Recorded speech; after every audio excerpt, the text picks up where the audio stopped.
Hey everybody, it's Zach here from Theed Boys, and today we are talking about Raids 3, the Tombs of Amascut. In this video, I'm going to be going over what Raids 3 is going to be about. We'll look at some of the sneak peeks of the Raids 3 bosses, and we're going to be mostly going over the Raids 3 rewards, including some juicy weapons and armor, which will be some big ticket items for quite some time. You all might remember Raids 1 and 2, the Chambers of Xeric and the Theater of Blood. Well, the Tombs of Amascut is going to be a desert-themed raid and has officially been announced for August 24th, only a few weeks after the release of this video. Tombs of Amascut will have some similarities to the other two raids, but of course it will bring its own unique flair to the game too. You can raid with up to 8 players, and the raid will consist of 6 bosses. You're gonna have to kill the first 4 bosses to access the final 2, which apparently are going to be fought simultaneously. Being the same 6 bosses on every run makes it similar to the Theater of Blood, but there are going to be some differences in each raid too. You can fight the first 4 bosses in any order, so it's not going to be the exact same run each time, but also Jagex is going to be adding an invocation system. The invocations will be a series of buffs and nerfs that you can apply to the raid before you get started. I haven't seen any examples of what these invocations might actually be, but I imagine it's going to be something like raising or lowering the monster's health and defense, and then probably invocations that affect specific boss special attacks within the Tombs of Amascut. There also might be invocations that affect the player directly. Maybe you increase your own health and defense or your max hit, or even lower your own stats, which it sounds ridiculous at first. Why would you want to lower your own stats? But the rewards are going to be scaled based on those invocations. So if you choose to make all of the bosses stronger and then make yourself weaker with invocations, you're going to have a better chance to get a good item at the end of the raid. And if you choose to nerf all the bosses and make yourself stronger, making the raid a lot easier, you'll have lower odds to get a unique drop. These invocations are going to make the raiding very interesting. Outside of being a bunch of new bosses and mechanics, each raid is going to be different on each run. Chambers of Xeric is not always the same raid, since you do get a randomly generated dungeon, but then you have to go through the process of scouting a raid in Chambers of Xeric, which is a total pain. The invocation system is actually going to be very cool for Raids 3. Jagex has given us a couple of sneak peeks at the first 4 bosses that you're going to have to kill in the Tombs of Amascut. We have Akka, Baba, Kefri, and Zebak. Remember, these bosses can be fought in any order. These first 4 can, at least. We've been given a little bit of lore with each of these bosses, but I'm not going to be diving into that lore for this video. Right before Raids 3 comes out, I'm going to make a video with some predictions that I have for the raid, and we'll go a little bit harder on my thoughts for these bosses in that video. These bosses do look pretty cool. From first glance, Baba is my favorite, the big monkey, but I am betting that Zebak is going to be a fan favorite. We haven't seen really any sneak peeks for what the final boss for Raids 3 is. I think we got a peek at the room real quick, but I don't think we're going to get a lot of information about the boss itself until the raid actually comes out. Maybe some looks at the boss, but Jagex tends to want us to learn more about a final boss like that when we find ourselves actually in the fight. Let's go ahead and dive into the part that I'm looking forward to most, the rewards from Tombs of Amascut. As you would expect with any new raid, there are a few big ticket items that are going to greatly affect some of the combat meta in the game. I'm going to start with the new range gear, the Masori Armour. Masori is going to be a new best-in-slot range gear for your helm, your chest, and your leg slot. It requires 80 range, and it's going to be replacing the Armadil armor, basically. So Masori is going to be to Arma as Torva is to Bandos. You're even going to get broken Masori pieces as a drop, and then you have to repair them with Armadil plates. You don't have to repair them with Armadil chest plates. Armadil plates are going to be a new item that you get from breaking down other Armadil pieces. The Masori helm requires 1 plate to fix, the chest plate requires 4, and the chain skirt requires 3. Those are also the numbers for how many Armadil plates you get from breaking down the Armadil pieces. So in other words, you're going to need 1 complete Armadil set to fix a full Masori set. Repairing Masori armor does require 90 crafting. Here's a look at the stats for the Masori armor as it drops and when it's upgraded. You may notice that the broken armor still has the range strength bonus on it, which is one of the biggest bonuses that we're getting from this armor since Armadil has no range strength. The big boost that you get from upgrading the armor is a lot more defense, and then that +1 prayer bonus on each piece of armor, which is the same as Armadil. Basically, the armor is better offensively than Armadil no matter what, but armor is going to be better defense until you upgrade your Masori armor. Also, Masori requires 30 defense as it is dropped, but 80 defense for the upgraded version. The full Masori gear will be a nice increase in range DPS overall, which is pretty solid since range is already sick. There was some controversy for the original looks of the Masori armor, but we did have a vote, and this is the concept art for what the Masori armor is going to look like.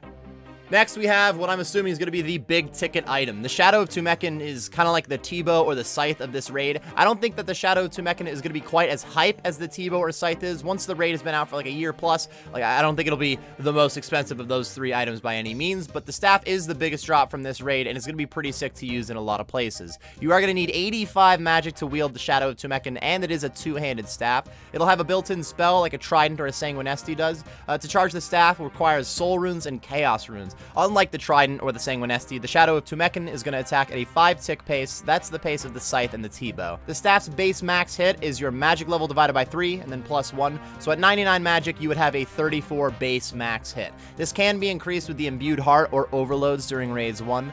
One of the special effects on the staff is that it triples magic damage boosts from other armor, up to 100% boost. So in other words, it maxes out at doubling your max hit. Wearing the Occult Necklace gives you a 10% increase in magic. If you're wearing an Occult Necklace while you use this staff, it's actually giving you a 30% increase in magic damage. With maxed out magic gear, you should be able to hit 60 pluses with the staff, maybe even 70 pluses if you're on task with that Slayer helm. All magic accuracy from your other gear is also tripled with this staff, so basically using this staff will triple your other magic boost that you're getting from magic gear. The more magic switches that you have with you, the more worth it this staff is going to be. Here's a table with a few boss examples on it, showing the best DPS option for each combat style with these bosses, including the Shadow of Tumeken.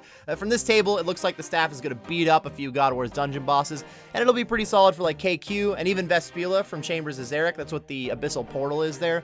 Plus, I have to imagine that the new staff is going to be really good at Raids 3. The T-Bow is very good for Chambers of Xeric. The Scythe is really sick for Theater of Blood. Why wouldn't the Shadow of Tumeken be really good at the Tombs of Amascut? Next, we have another magic upgrade, the Ward of Ailness. This is going to be the new best magic shield in the game, giving a 5% magic damage boost. You're going to need 80 magic, 80 defense, and 80 prayer to wield this shield. The ward will be dropped as a broken version and must be repaired. This might seem annoying on the surface, but overall it is better for the game that new best in slot items use the old best in slot items so that the old items don't just become worthless. To repair the shield, you're going to need to combine the broken ward with an arcane sigil and 10,000 soul runes. The shield is going to be very expensive. The broken ward will give you a 3% magic strength bonus, but the repaired shield gives you up to that 5% boost, and it has a lot more accuracy, defensive bonuses, and a +4 prayer bonus, which is actually a great magic shield. The new Shadow of Tumeken is going to be the best staff for a lot of magic places, but it is a two-handed staff, so this book is going to make all the other one-handed staffs a little bit better so that the Shadow of Tumeken isn't your only option. Unfortunately, that's not really the case for the Harmonized staff, which is only really good with fire spells and requires you to use a Tome of Fire. Let's move on to the one melee item that we are getting from the tombs, Osmumten's Fang. The Fang is going to be a very accurate but slow stab weapon. The Fang requires 82 attack to equip, and you won't need to repair this at all. It's going to be dropped whole.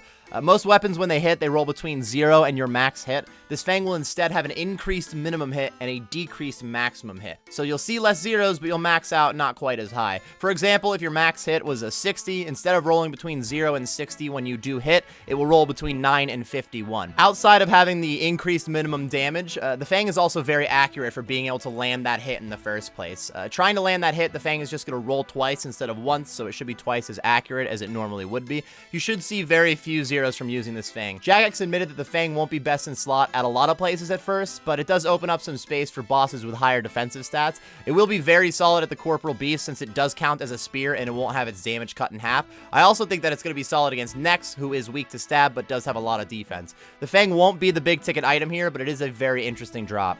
Next, we have the Lightbearer. This is a ring that is going to help restore special attack. While you wear the ring, you will double your special attack regeneration. If you take the ring off, it resets the special regen timer. So if you were to take this ring off, like right when you got some special attack regen, then you could use it as a ring switch. That would be kind of tedious, though. I don't know if this would be used instead of a Berserker ring or an Archer ring, unless you have like a group where your role is to use all the special attacks and everybody else is using those rings to increase their DPS. Now we got an interesting reward here, the Thread of Ailness. With this thread and 75 crafting, you can upgrade your rune pouch to hold 4 runes instead of 3. It's not a huge upgrade, but with combination runes, you can get a few good spells in that pouch. Plus, if you use 1 or 2 other spaces for runes in your inventory space, you could have like 6 or 7 spells with 3 NV spaces. The 4-spot rune pouch is going to be fun.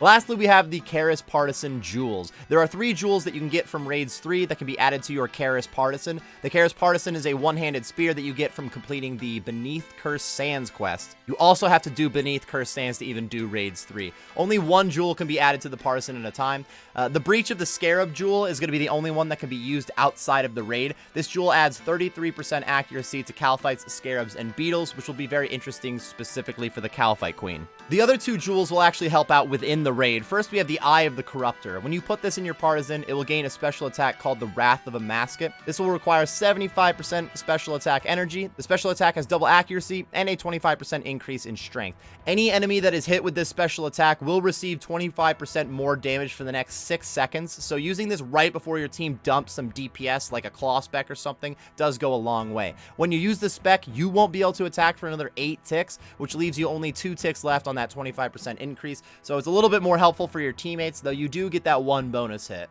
The other jewel is the Jewel of the Sun. If you put this in your Karis partisan, you get a different special attack, but also a passive effect.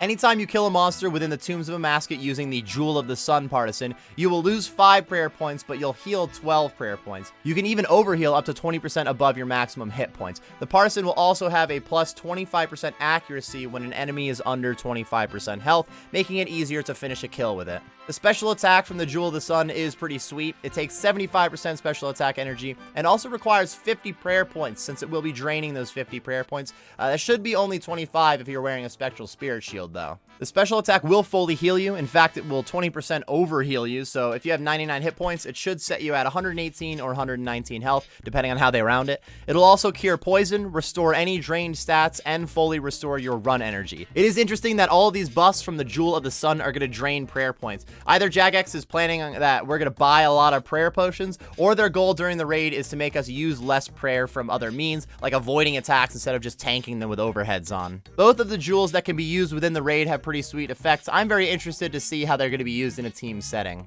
So I'm very excited for Raids 3, the Tombs of Amascut. The raid looks like it's going to be a lot of fun, and the drops look like they are going to be really good, which means they'll be really expensive. The Shadow of Tumeken looks like it's the big ticket item, and even though I said it probably won't be as ludicrous as like the T-bow and the Scythe when it goes down, it's still comparable to those 2 other weapons. The Masori Armour is a fun add-on, kind of like getting Torva for range, and honestly, I might be most excited about having that 4th slot in my room pouch. These rewards are going to be pretty sweet. Raids gameplay is always super cool early on when nobody knows what's going to happen, and then it's also fun to watch players learn more and more about the raid to start to master it and grind it out a lot. I'm very interested to see how all that's going to boil down while we also have these invocations with Raids 3. You can use invocations early on to make all the monsters weak while you learn the raid, and then eventually buff the raid so that you get better odds for getting a drop. Let me know your thoughts on the upcoming raid Tombs of Amascut, the rewards, the gameplay, even the boss sneak peeks. I will be doing one more video about Raids 3 before it comes out, where I'll throw down some predictions about the raid, and then on raid release I will be grinding out a lot of Tombs of Amascut. If you enjoyed this video or you just got some useful information out of it, be sure to like and subscribe for more content.